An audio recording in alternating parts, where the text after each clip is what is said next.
Hello friends, कैसे हैं आप सब। आज का जो लेक्चर है वो आज न्यूमेरिकल बेस्ड है, क्योंकि अपन ने पिछली क्लास में अपन ने पढ़ा है सीरीज़ का कुछ लेक्चर जिसमें अपन ने डेफिनेशंस के बारे में बात की थी और कुछ फॉर्मूलेस पढ़े थे, जैसे एपी एंड जीपी हो गया था। आज हम उस फॉर्मूले से रिलेटेड न्यूमेरिकल्स ला लिए हैं और इस न्यूमेरिकल को हम आगे वाले लेक्चर्स में डालने वाले हैं, है ना। तो इसमें अपन न्यूमेरिकल्स को सॉल्व करते हैं। सबसे पहला न्यूमेरिकल्स जो है उसको मैंने आपके कॉपी पेस्ट में कर कॉपी में लिख लिया है ना। अब इसको अपन सॉल्व करते हैं। क्वेश्चन है 1+3+5+7।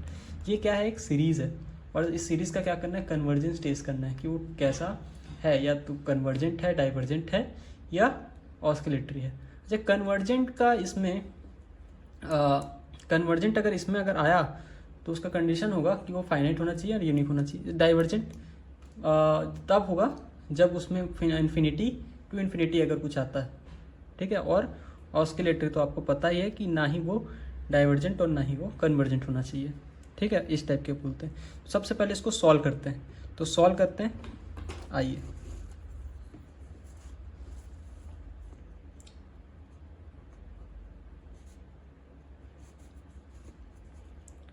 क्या दिया क्वेश्चन दिया है 1+3+7।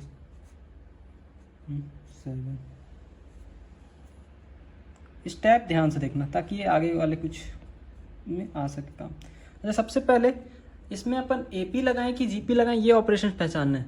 अच्छा, एक बात बताओ, इसमें एपी लगेगा या जीपी?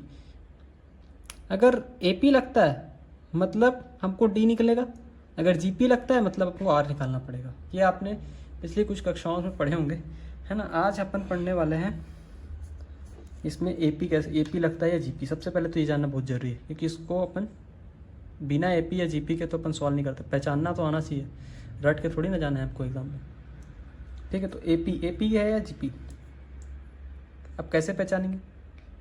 एपी अगर रहा, है ना, तो मैं इसको रख के तो बता देता हूँ। अगर एपी रहा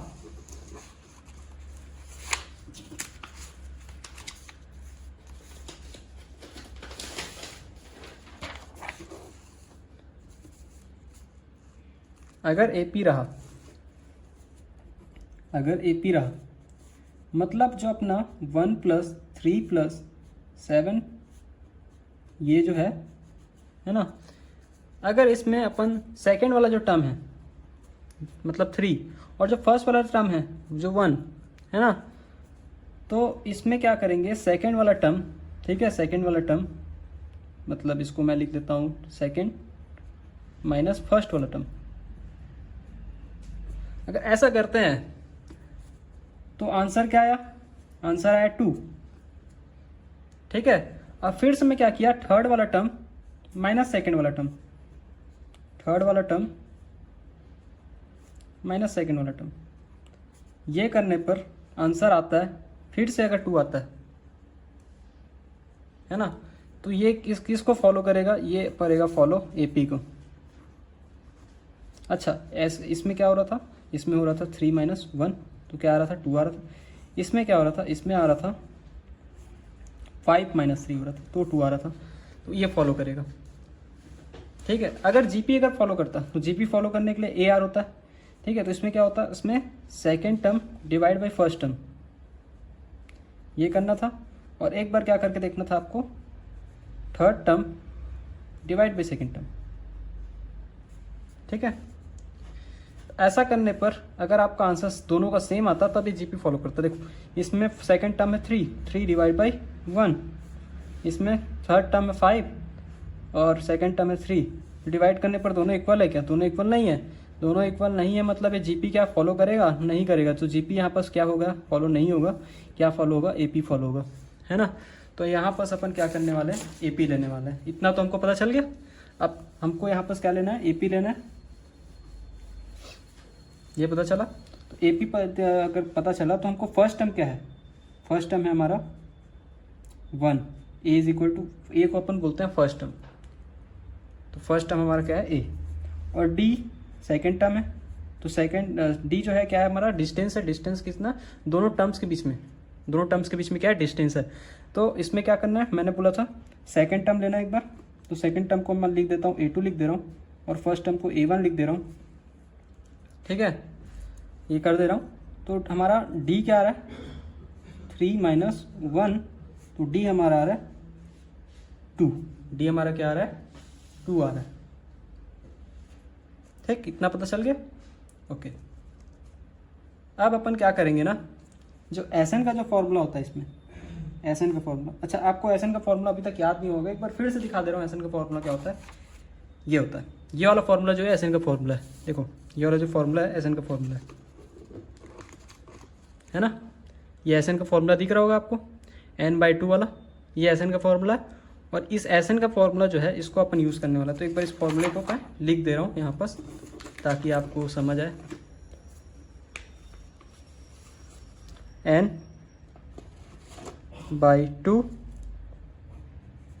2a plus n-1 into D, इतना समझ आ रहा ये। अब इसमें जो जो वैल्यू है, जैसे a की वैल्यू पता चल गई हमको, d की वैल्यू पता चल गई, इसको अपन को रख देना है, तो रख देते हैं n/2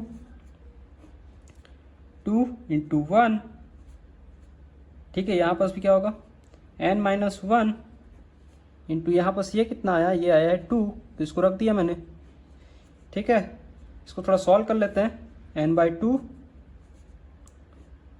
2 इंटू 1 2, ठीक है। जब ये 2 जो है n से इंटू होगा तो आ जाएगा 2n, और जब 2 जो है वो -1 से होगा तो -2, इस टाइप से, ठीक है। और इसको और सॉल्व कर लेते हैं, n/2, ठीक है, +2 -2 कैंसिल, मतलब बचा क्या 2n, ठीक है। Sn इक्वल टू n/2 है, और ये 2 जब कैंसिल होता है तो n इंटू n होता है, और n इंटू n जब होता है तो Sn इज इक्वल टू क्या हो जाता है, Sn इज इक्वल टू आ जाता है n², ये आता है। लेकिन ये पूरा भी सॉल्व नहीं हुआ है। आपको पिछली क्लास में अगर याद हो तो मैंने बताता था कभी कि an अगर आता है आपका, रफ में लिख रहा हूँ, an अगर जब आता है आपका और an में बाई चांस कुछ भी दिया हो, मान लो 2 की पावर n दिया हो, इसको सॉल्व करते थे अपन, तो ये जैसा वैसे ही अपना Sn भी आ चुका है, Sn क्या आ चुका है, n की फॉर्म में आ चुका है। अब इसमें जैसे लिमिट रखा करते थे अपन, limit an tends to infinity ऐसा रखा करते थे, ठीक है। और क्या करते थे, यहाँ पास भी लिमिट रखते थे, याद आ रहा होगा, n टेंस टू इन्फिनिटी करते थे, यहाँ पास भी वही करते थे कि Sn हो गया, यहाँ पास an दिया है 2n, ठीक है। तो सेकंड स्टेप में इसका लिमिट रखते थे, तो 2 की पावर इन्फिनिटी क्या होता था, इन्फिनिटी ऐसे टाइप का, फिर डाइवर्जेंट आता था। ये सब किया करते थे, पिछली क्लास में बताया था मैंने, है ना, डाइवर्जेंट आता था, ऐसा करके अपन करते थे। तो इस क्लास में भी वही होगा। अब Sn जब यहाँ तक निकल गया, है ना, Sn जहाँ तक जब निकल गया, तो यहाँ तक Sn is equal to n² आया, इसको नेक्स्ट पेज में लिख देता हूँ, Sn is equal to n² आया, ठीक है। Sn is equal to n²। अब यहाँ पर क्या करेंगे, लिमिट लेंगे, और कहाँ से लेंगे, n टेंस टू इन्फिनिटी लेंगे और Sn करेंगे, equal to limit n tends to infinity और यहाँ पर n², ठीक है। अब क्या करेंगे, लिमिट रखेंगे, तो लिमिट रखने पर क्या आएगा इसका, और ये होगा इन्फिनिटी, और किस टाइप का आएगा, फिर ये डाइवर्जेंट आएगा। तो गिवन सीरीज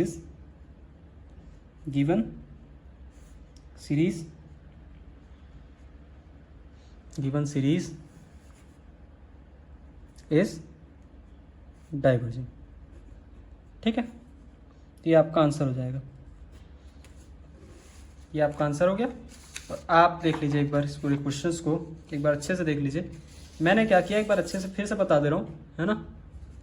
सबसे पहले मैंने किया कि 1 + a आपका था, इसमें अपन ने a निकाला, d निकाला, d के बाद इस पूरे फॉर्मूले में रखा, पूरे फॉर्मूले में रखने के बाद मैंने क्या किया, लिमिट लिया है, और लिमिट लेने के बाद, लिमिट रखने के बाद आपका आंसर आ जाता है डाइवर्जेंट, और ये आपका फाइनल आंसर है। आज के लिए इतना ही, ठीक है। मिलते हैं नेक्स्ट क्लास में और सेकंड क्वेश्चन को सॉल्व करते हैं। Thank you.